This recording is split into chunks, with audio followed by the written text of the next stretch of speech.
रायपुर गांव में राजू, उषा और उनकी बेटी मुन्नी रहती थी। राजू बहुत ही ईमानदार और बहुत गरीब था। राजू हर रोज सुबह सुबह अपने काम के लिए निकल जाता था। एक दिन वह लेट हो जाता है। वह अपनी पत्नी से बोलता है, उषा, मैं बहुत लेट हो गया हूँ दुकान के लिए।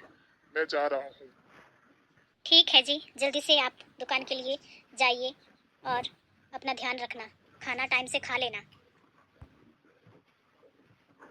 राजू आज सच में दुकान के लिए बहुत ही ज़्यादा लेट हो चुका था।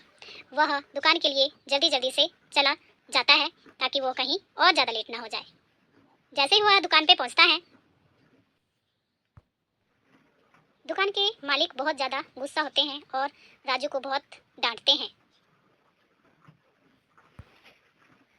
तुम इस टाइम दुकान पे आ रहे हो? क्या ये टाइम दुकान पे आने का है? कल से तुम्हारी जरूरत नहीं है। तुम अपने घर पे ही रहना। मैं दुकान को खुद संभाल लूंगा। और हाँ, इसी टाइम तुम यहाँ से चले जाओ। मैं देख लूंगा दुकान को। सुबह से मैंने तो संभाली है, अब भी मैं ही संभाल लूंगा। तुम जा सकते हो। सेठ जी, ऐसा मत कीजिए, मुझे नौकरी से मत निकालिए। राजू निराश होकर अपने घर चला जाता है। वहाँ पे उसकी पत्नी और बेटी दोनों चूल्हे के पास बैठी होती हैं और आग सेक रही होती हैं। तभी तभी राजू अपनी पूरी बात अपनी पत्नी को बताता है कि उसे नौकरी से निकाल दिया गया है। और उषा उसे समझाती है कि आप परेशान मत होइए, आपको कोई और नौकरी मिल जाएगी। राजू को पूरी रात नींद नहीं आती है। सुबह वह उठते हैं और जो रात का बचा हुआ खाना है वो सब मिल बांट के खा लेते हैं। मैं काम की तलाश में जा रहा हूँ। मेरी चिंता मत करना, मुझे देर हो सकती है आने में। इस तरह पूरा दिन राजू काम की तलाश में इधर से उधर भटकता रहता है। वह लोगों से काम मांगता है लेकिन कोई भी उसे काम नहीं देता है। सुबह से रात हो जाती है, रात से सुबह हो जाती है, इसी तरह 2-3 दिन बीत जाते हैं। सेठ जी, मेरे लायक कोई काम है तो मुझे काम पे रख लीजिए। राजू को कोई भी काम नहीं दे रहा था। राजू बहुत परेशान हो गया था।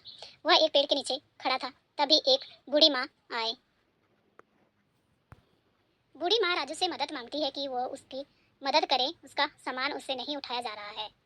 राजू बूढ़ी माँ की मदद करता है और वो उन्हें घर छोड़ने के लिए चला जाता है। तुम्हारा भला हो जाएगा। चलिए माँ जी, आपको मैं छोड़ के आता हूँ। इस तरह से राजू बूढ़ी माँ को छोड़ने के लिए उसके घर चला जाता है। बूढ़ी माँ राजू से पूछती है कि तुम क्यों परेशान हो। तभी राजू अपनी सारी बातें बूढ़ी माँ को रास्ते में बताता है कि उसके साथ क्या क्या हुआ है। बूढ़ी माँ बहुत ही नेक दिल की थी। वो सोच रही थी कि उसे राजू के लिए कुछ करना चाहिए। बूढ़ी माँ को राजू ने उसके घर छोड़ दिया था और बूढ़ी माँ ने उसका धन्यवाद किया।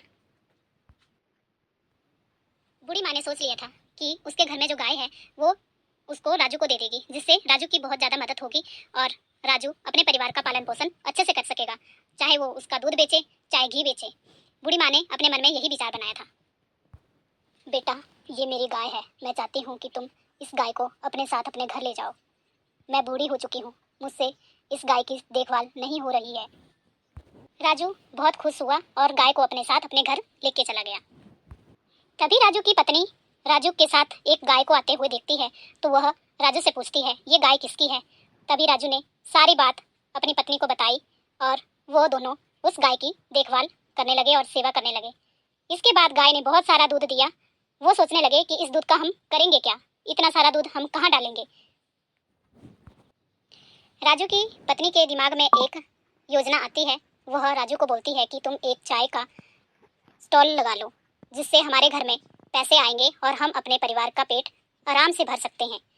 और इसी तरह राजू ने अपनी पत्नी का कहना माना और उसने चाय की दुकान खोली और दुकान पे बहुत ज़्यादा चाय की बिक्री भी होने लगी। इसी तरह से उसने बहुत सारे पैसे कमाए और हंसी खुशी से अपना जीवन वो व्यतीत करने लग पड़े। तो कैसी लगी हमारी स्टोरी कमेंट बॉक्स में बताना। अगर अच्छी लगे तो प्लीज़ लाइक कर देना, सब्सक्राइब कर देना, नए होंगे चैनल पे तो ज़्यादा से ज़्यादा शेयर भी कर देना। मिलते हैं अगली वीडियो में। जय माता दी।